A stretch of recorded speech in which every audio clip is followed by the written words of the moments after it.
Bien, es la visión teleológica que ya la hemos considerado en una anterior ocasión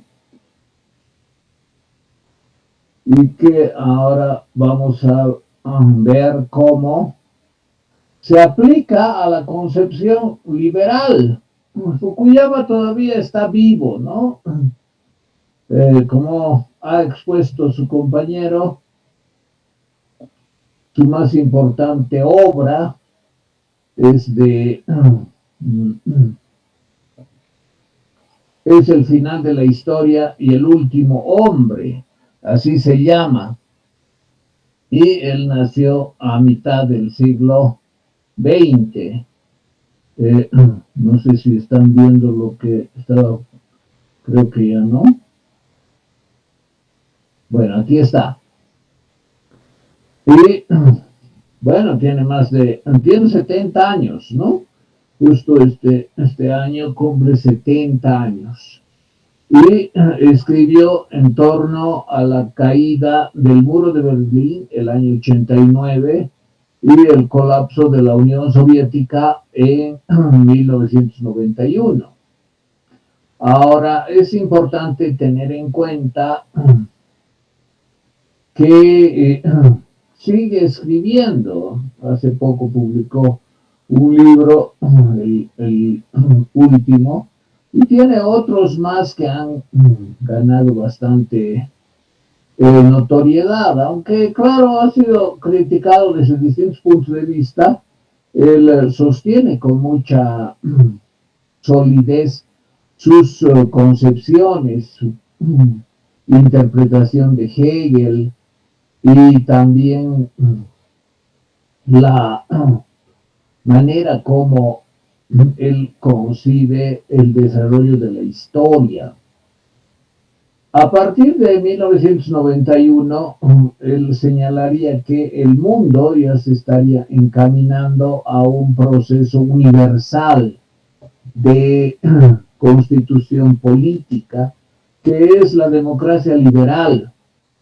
Es decir, que todos los países, considerando también que van a haber algunas vicisitudes de este desarrollo, se encaminarían. No hay que tomarlo esto de forma muy lineal, ¿no? Es decir, que en todos, por ejemplo, lo que ha expuesto su compañero de que estudiando los chinos en Estados Unidos van a defender el sistema democrático liberal cuando lleguen a su país.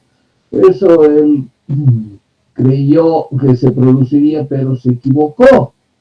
Pero de todas formas hay que tener en cuenta que quienes viajan a Estados Unidos de China no es la gente sin recursos, sino es la gente de la aristocracia, por decir así, de los grupos de poder, que en los años 90 estaban afiliados al Partido Comunista Marxista-Leninista chino. Y por lo tanto son personas pudientes de clases muy ricas y que conociendo el capitalismo, más bien se han dado cuenta que el capitalismo podría generar que ellos mismos pierdan sus beneficios especialmente económicos, y su situación de ser favorecidos, su situación de poder. Entonces, lo que han estudiado no implica necesariamente que defiendan la democracia liberal. Al contrario, se han dado cuenta que en la democracia liberal son los burgueses exitosos los que finalmente llegan a alcanzar situaciones de poder. En cambio, China no es un capitalismo, sino es un socialismo controlado para favorecer precisamente a las familias a las que ellos pertenecen. Eso es muy importante de tener en cuenta cuando se evalúa el pronóstico de Fukuyama sobre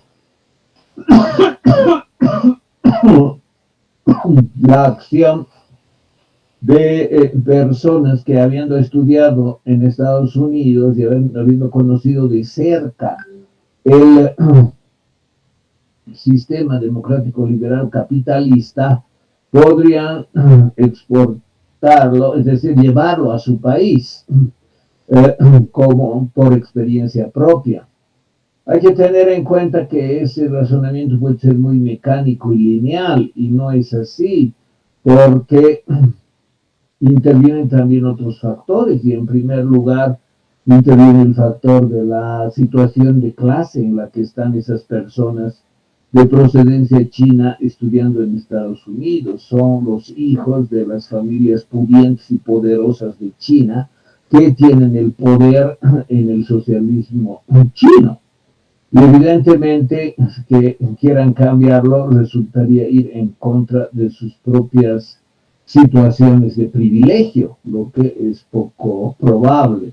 Eso no ha considerado Fukuyama y ha creído que linealmente el hecho de conocer mejor la democracia liberal contagiaría a los intelectuales de defender posiciones que establezcan ese sistema en contra del sistema socialista, que evidentemente colapsó en la Unión Soviética y desde Deng Xiaoping se adecuó en China a la situación global capitalista. Es decir, la situación global capitalista ha influido para que en China no se dé un colapso similar al de la Unión Soviética y se establezcan ciertas condiciones económicas, no políticas, para hacer que los problemas económicos del socialismo no se presenten con la virulencia de que se presentaron en la Unión Soviética. Y es por eso que China representa un sistema híbrido que mantiene en el poder a los que siempre lo tuvieron, desde Mao Zedong, es decir, a una oligarquía socialista, a un conjunto, lo que también se llama la inteligencia o la nomenclatura, que son estas familias que tienen amplio poder, mucha riqueza y que son recurrentes en todos los sistemas socialistas, es decir, los que todavía han sobrevivido después del 91, que en realidad, bueno, son pocos y que de alguna manera también han aparecido algunos nuevos, como es el caso de Venezuela, ¿no? Después del año 91. Entonces, hay que tener en cuenta que no se trata de un cambio lineal y que hay otros factores, por ejemplo, el factor del interés económico y social, de quienes estudiando el sistema capitalista se dan cuenta que la democracia liberal puede afectar a las mismas familias que son beneficiadas por el sistema socialista, y eso es lo que ha sucedido en China. En la China no hay el riesgo capitalista burgués, que consiste en que, bueno, si uno tiene algunos recursos y los invierte de manera que busque lucrar explotando a una clase proletaria que trabajaría para él, es decir, si es burgués, es posible también de que fracase. Y si fracasa, pierde toda su inversión, no puede explotar y generar plusvalía, y finalmente no tiene ningún recurso para su propio mantenimiento, su propio sustento. En cambio, cuando no hay ese riesgo, está todo garantizado. Y eso es lo que sucede en la China.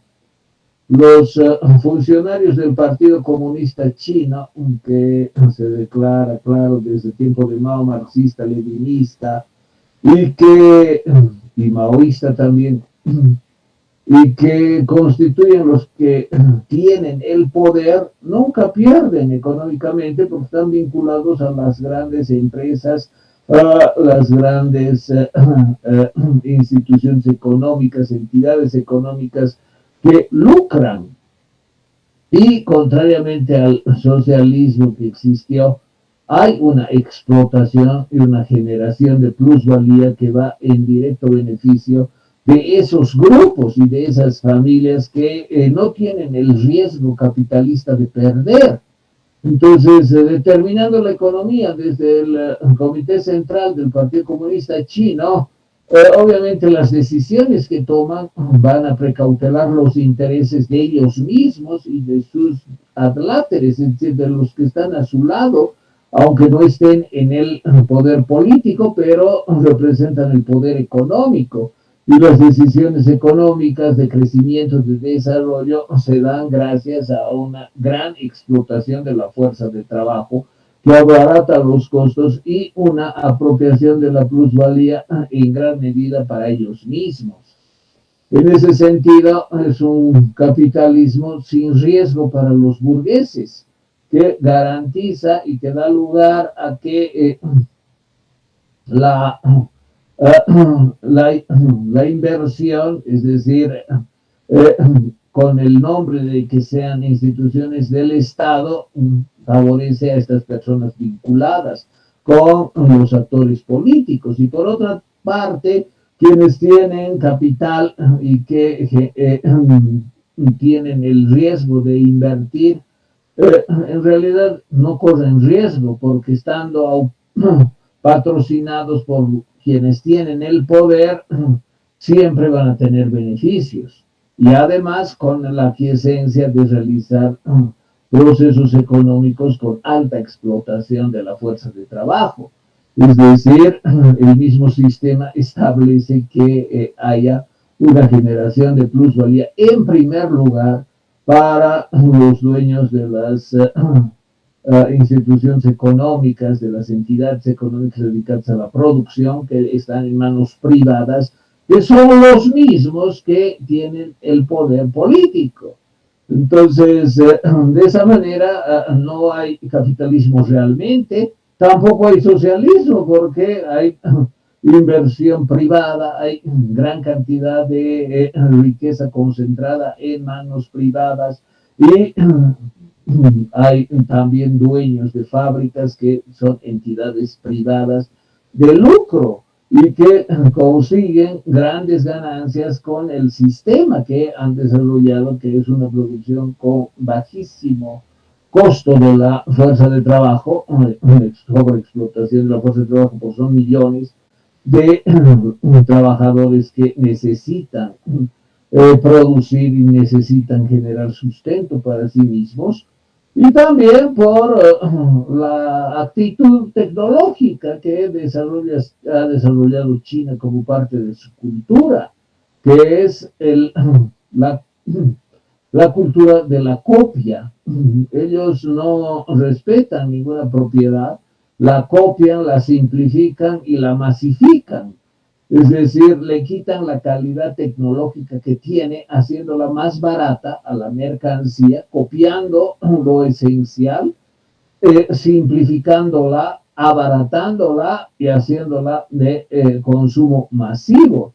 Entonces, ese estilo de producción industrial que tiene una enorme cantidad de resultados en cuanto a productos industriales, es evidentemente la más efectiva para copar los mercados en todo el mundo, porque frente a cualquier otra industria que ofrece un producto de calidad, pero que tiene un precio mayor, la mayor cantidad de los consumidores prefiere el producto, el bien más barato, que aunque tenga menor calidad, es accesible a las condiciones económicas de los más pobres en los países del mundo.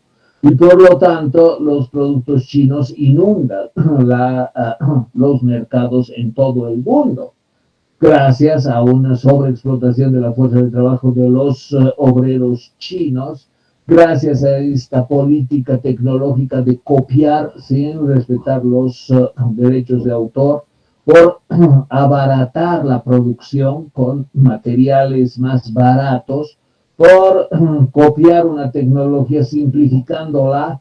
No se preocupa por la calidad, no se preocupan por mantener estándares de los productos, sino hacerlos más baratos y por producirlos en masa para consumo extendido de la población mundial, especialmente de los sectores sociales más empobrecidos que solo tienen acceso a mercancías baratas. Y eso ocasiona terribles efectos sobre la tierra, la ecología, el medio ambiente, porque se trata generalmente de productos de plástico que no son biodegradables, se trata de productos muy, muy baratos y de muy corta vida útil. En general, muchos se desechan después de muy breve tiempo, y así termina contaminando el planeta, sus fábricas contaminando la tierra, produciendo efecto invernadero, los gases que producen efecto invernadero, y contaminando con una enorme cantidad de fábricas destinadas a producir esta enorme cantidad de mercancías baratas comercializadas en todo el mundo. Entonces, ese capitalismo depredador de la tierra, contaminante, que produce efectos de contaminación, calentamiento global, etcétera, muestran una política de producción salvaje, capitalista salvaje, que explota de manera extrema a la fuerza de producción, a la fuerza de trabajo, y que genera terribles efectos de contaminación y de daño al medio ambiente. En esas condiciones, este capitalismo no es regulado. Ahora, China tiene sus propias políticas. Por ejemplo, no deforesta todos sus bosques, al contrario, los mantiene e importa madera. Es decir, no le interesa, por ejemplo, importar madera de Indonesia, pero se abstiene de deforestar sus propios bosques. Es decir, quiere mantener un poco su ecosistema, pero consume tanta materia prima como madera, por ejemplo, que tiene que importarla para la producción de bienes con madera. Entonces, es un capitalismo que no tiene los principios del capitalismo, que es la libre concurrencia. Por ejemplo, cualquiera puede ser capitalista burgués, cualquiera es obrero asalariado.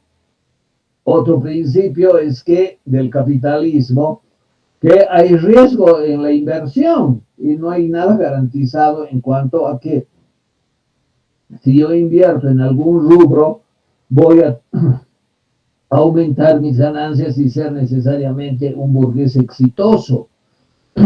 No hay libre concurrencia, no hay riesgo capitalista, riesgo de inversión, no hay condiciones iguales de aplicación de la ley a quienes tienen situación similar. Es decir, la ley siempre favorece a las redes formadas por quienes son parte de los grupos de poder aupados en el poder. Es decir, quienes tienen recursos económicos garantizan el éxito a través de las decisiones que toman para favorecerse a ellos mismos. Entonces, estas son algunas de las características de la economía china. Y la política china, que es también expansionista, que favorece a un partido con una oligarquía económica y política, se aleja totalmente del ideal de la democracia liberal. Es decir, no hay elecciones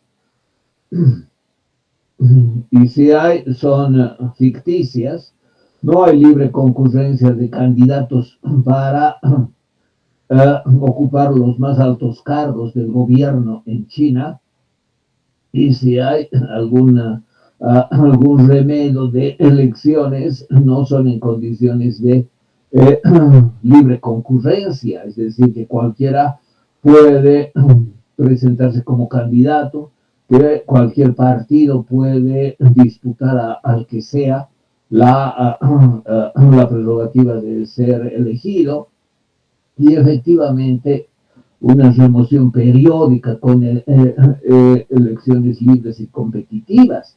Nada de eso existe en China. Ahora, ¿qué opina Fukuyama sobre esta realidad? Evidentemente eso no está en el libro de El final de la historia y El último hombre, ese es el título completo. En otros textos sí habla y hace análisis pertinentes de estos temas concernientes a la situación de China en el mundo las últimas décadas, y particularmente desde Deng Xiaoping, que ha establecido este sistema tan curioso de que en un país socialista haya empresas privadas que articulan a gente vinculada a intereses políticos y económicos. Y por otra parte, tampoco hay una efectiva y real democracia liberal, competitiva y libre, lo que significa que gracias a la fuerza de trabajo brutalmente explotada, porque hay una enorme cantidad de chinos que deben vivir en el día para lograr el sustento, y eso es propio de esta economía híbrida de Deng Xiaoping, que ha establecido que en un país socialista haya empresas privadas que tengan auspicio, protección y que tengan monopolio de ciertas actividades económicas, garantizando su éxito, porque también se garantiza la explotación del obrero. Es decir, eh, que se rija el mercado laboral por las leyes de la oferta y la demanda. Como hay muchos que necesitan comer, la oferta de fuerza de trabajo es gigantesca y la retribución por el trabajo establecido es mínima, con una sobreexplotación y generación inaudita en términos de volúmenes de la plusvalía a favor de las empresas. Entonces, Fukuyama es consciente de esta situación, pero no está descrita en su libro. Es un libro el que ha expuesto su compañero Fukuyama con K, por si acaso, que no lo escriba con C.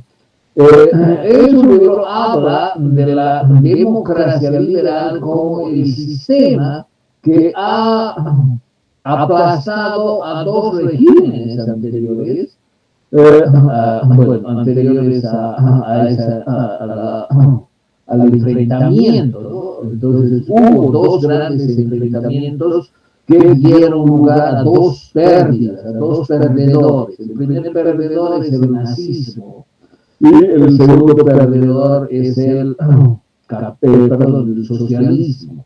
El socialismo, el ganador de esos dos sistemas político-económicos es el capitalismo y la democracia liberal burguesa. Entonces él defiende ese telos de la historia, ese final de la historia que es económicamente el capitalismo, pero el capitalismo verdadero, en el sentido de que realizan los principios del capitalismo, o sea, que son los que he señalado entre otros, y no un capitalismo ficticio como el de China, que en realidad garantiza el beneficio económico para una oligarquía opada en el poder y que utiliza el poder sin ninguna posibilidad de ser remozado, es decir, de que esa misma oligarquía sea desplazada.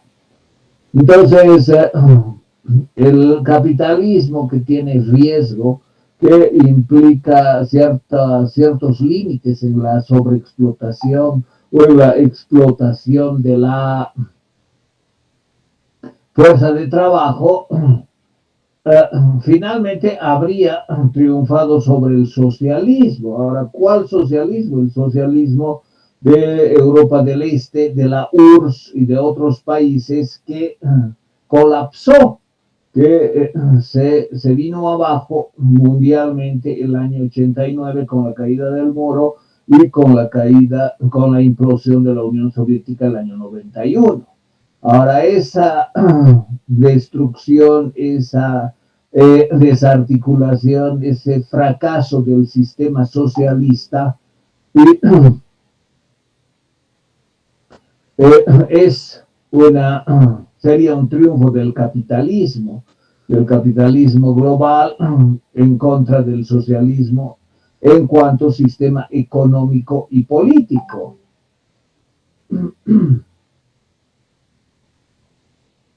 Es decir, esa sería la segunda victoria del capitalismo. La primera victoria del capitalismo se habría dado contra el nazismo en 1945 con la derrota del partido nazi y la derrota de Hitler, que habría representado también otro tipo de sistema político.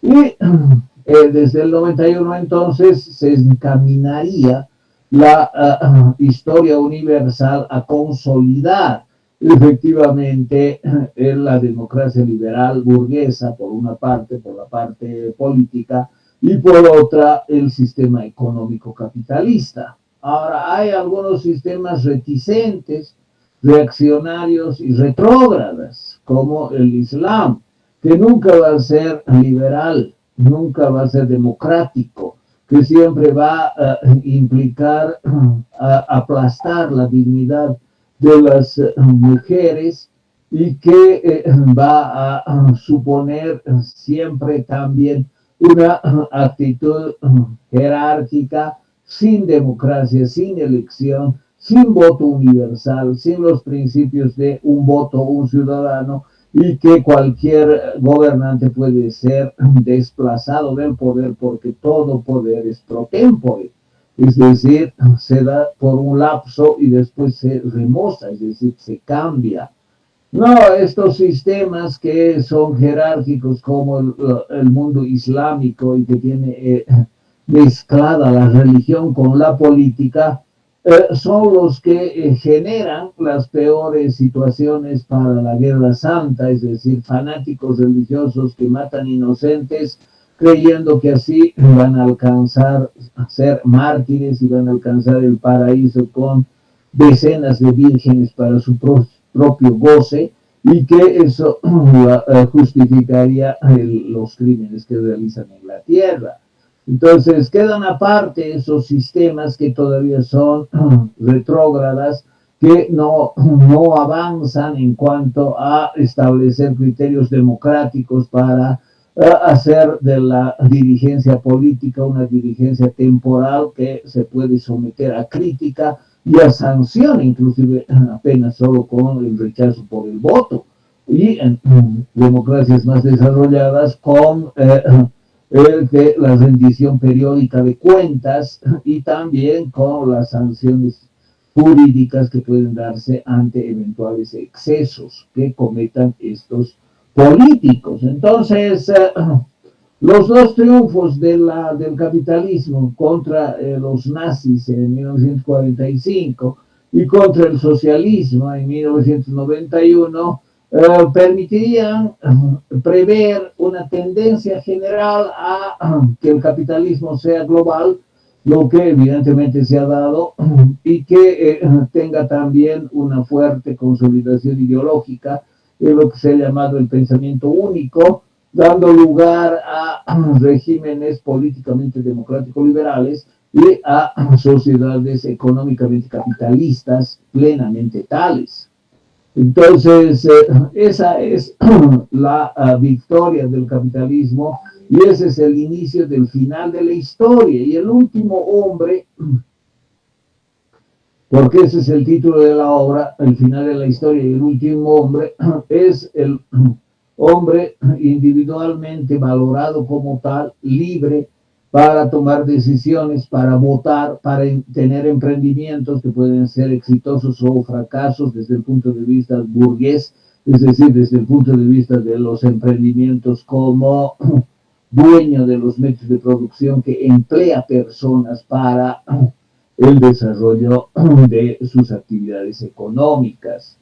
Y ese hombre individualmente valorado como tal por el sistema es sujeto de derecho y da lugar efectivamente a que pueda realizar en un sistema no coercitivo, no autocrático, no impuesto como fue el socialismo, que fracasó, que colapsó y que fue aplastado por los desafíos de la historia misma a los que no pudo responder y que constituye el fracaso de la historia con un hombre sometido, sin libertad, sin voto y que solo tiene que obedecer y en el peor de los casos como en la China actual tiene que trabajar, si no es parte de la oligarquía económico-política para tener un sustento diario. Bien, he ampliado un poquito la exposición de su compañero y la diapositiva también que en otra oportunidad les he enviado, voy a volverles a enviar por si acaso, es estas diapositivas del sistema del pensamiento teleológico, ¿no? Hay un momento de ruptura en la historia y después comienza el camino para la consolidación hacia el telos, y esa ruptura, la última, habría sido la del 91 con el colapso de la Unión Soviética y la consolidación hacia el telos universal en el siglo XXI, pese a que hay sistemas retrógradas que tienden a hacer girar la rueda de la historia en sentido invertido, en lugar de ir hacia adelante, hacia la democracia liberal burguesa y el capitalismo universal, y el capitalismo global tienden a otros cambios. Bueno, no sé si tienen alguna pregunta o algún comentario.